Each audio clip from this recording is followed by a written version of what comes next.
Halo guys, selamat datang di channel Rasi Cerita.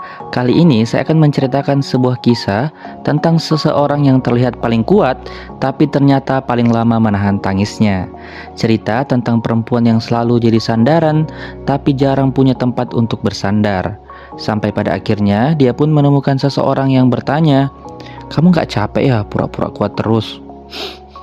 Dan sejak kalimat itu, perempuan yang tidak pernah boleh menangis itu akhirnya runtuh. Nah, mungkin cerita ini adalah cerita kamu atau cerita seseorang yang kamu kenal. Oke, tanpa basa-basi lagi, langsung saja kita masuk dalam ceritanya. Katanya, anak pertama itu dilahirkan dengan dua peran, sebagai anak dan sebagai orang tua kedua. Namanya Aira. Sejak ayahnya meninggal, hidupnya berubah tanpa aba-aba.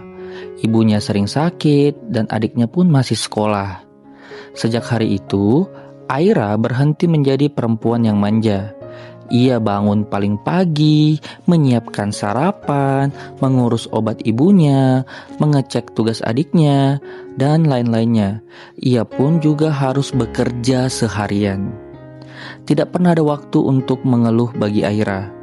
Orang-orang pun memanggilnya perempuan yang kuat. Padahal tidak ada yang tahu, ia hanya tidak punya pilihan lain.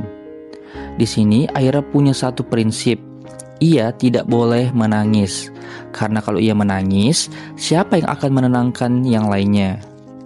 Ia pun menelan sedihnya sendiri, menyembunyikan lelahnya sendiri, tersenyum bahkan saat dadanya sesak. Sampai suatu hari, seseorang melihatnya, lebih dari sekedar kuat. Namanya adalah Naren, rekan kerja biasa, tidak banyak bicara, tapi selalu memperhatikan. Oh, so sweet. Suatu malam saat Aira lembur, Naren meletakkan sekotak makanan di mejanya. "Kamu belum makan ya dari siang?" kata Naren. Aira pun kaget. Aku udah biasa kok." Naren pun menatapnya. "Kamu gak harus seperti ini terus." Dan akhirnya dari kalimat itu Aira merasa aneh, karena selama ini semua orang terbiasa bergantung padanya. Baru kali ini ada yang ingin menjaganya. Hari-hari pun berlalu. Naren sering membantu tanpa diminta, mengantar ibunya kontrol, mengajari adiknya matematika, memperbaiki lampu rumah yang rusak. Dan yang paling berbeda, dia tidak pernah memuji Aira karena kuat.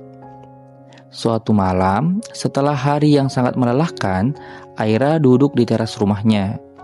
Ibunya baru saja drop, tagihan menumpuk, dan ia hampir kehilangan proyek besar di kantor. Ia menahan napasnya kuat-kuat. Tiba-tiba Naren datang. "Boleh duduk?" kata si Naren. Aira pun mengangguk, hening. Lalu tanpa melihatnya, Aira berkata, "Aku capek." Itu pertama kalinya ia mengakuinya pada seseorang. Naren tidak menasehati, tidak juga memberi solusi yang panjang. Ia hanya berkata, "Ya udah, kalau kamu capek, aku ada di sini kok temenin kamu." Dan kalimat sederhana itu pun menghancurkan dinding yang sudah ia bangun bertahun-tahun. Aira menangis. Bukan tangis kecil yang dia tahan, tapi tangis sungguhan. Tangis perempuan yang terlalu lama pura-pura baik-baik saja. Ia merasa malu, tapi Naren justru mendekat. "Kamu gak harus jadi bapak, ibu, dan kakak sekaligus setiap saat," katanya dengan lembut. "Sekarang biar aku ya yang jagain kamu." Sejak malam itu hidup Aira berubah perlahan. Beban memang belum hilang, masalah tetap ada, tapi sekarang ia tidak sendirian. Saat ia lupa makan, ada yang mengingatkan. Saat ia hampir menyerah, ada yang menggenggam tangannya.